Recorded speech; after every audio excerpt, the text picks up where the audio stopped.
The Practitioner's Confusion for Thousands of Years. Siafeng. January 12, 2021. Translated by Qingyu and edited by Kayer. In 2008, I hired an African girl to help with my housework in Zimbabwe. My reason for choosing her was that she went to church every week and I believed that regular churchgoers must be good in both character and in learning. Then my neighbors, an elderly British couple, later told me that she had stolen several things from them when I had her clean their rooms and yard when they went on a trip to South Africa and left their home in my charge. This is being noble when entering the church but absurd when leaving it. Here is a similar phenomenon. Everyone in mainland China who is more than 50 years of age has been educated in Maoist philosophy for decades, but what happened to these people after China's reform and its opening up, especially those who are officials? Needless to say, everyone knows that few of them really serve the people. Instead, they are bribing each other and neglecting their duties to benefit themselves. When Mao was alive, they were the people's servants, but now, they have become their masters. 15 years ago, there was an upsurge of learning about Western spirituality and Osho.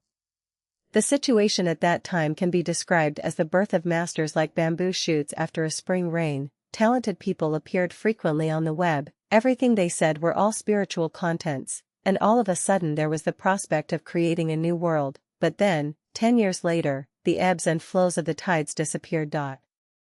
Many years ago, Master Jing Kong and Chen Dahui's movement to restore traditional culture could be said to have been in the ascendant.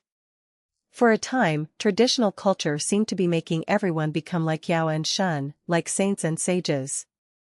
Sometimes, when a lecture hall is full, it can make everyone feel that traditional cultural values really have the ability to become the model for the world. However, when they come out of that lecture hall and face reality, they are slapped back to their original shapes, which are still being noble when entering the church but absurd when leaving it. Since Chairman Mao left us, there have been waves of spiritual cultivation in China which can be described as, each leading the pack for 3 to 5 years, but no traces of footprints were left on the beach after the storm. Today, people in social media groups are playing all kinds of tricks and it seems that another time of 100 flowers looming is coming.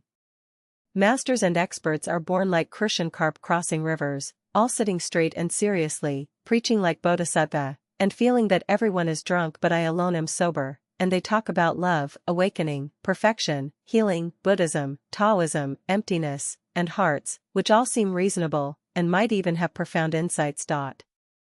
The sad reality is that no matter who you are, after you have learned so much, spoken so much, and understood so much, you will often find that after just a few years or decades, you are standing in the same place, you have not entered the Elysium world, you are still having constant worries, and that your beautiful bubble has burst instantly.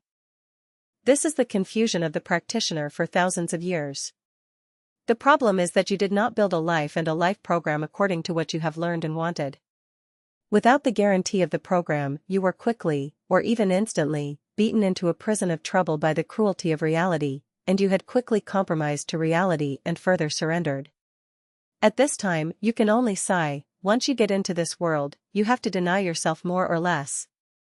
This is the reason why I believe that program construction is more important than moral education. Looking back on the history of mankind, people who want to be sages and saints have come in rapid succession, but very few have actually followed through. The key to the problem is that mankind has not built a program that can create many sages and saints and maintain their states throughout their lives. In 2009, I built a program which after 10 years of practice had born nearly 100 sages and saints. If you can imagine, many farmers with only basic school educations have the qualities and understandings of sages and saints, and they live beautifully like celestials. If there were no such program, if I had only written articles on the web which just continued on, then all this would have been impossible, and if I were to abolish this program and let those saints and sages return to their original lives, then before long, they would soon return to being mortal, or even laity.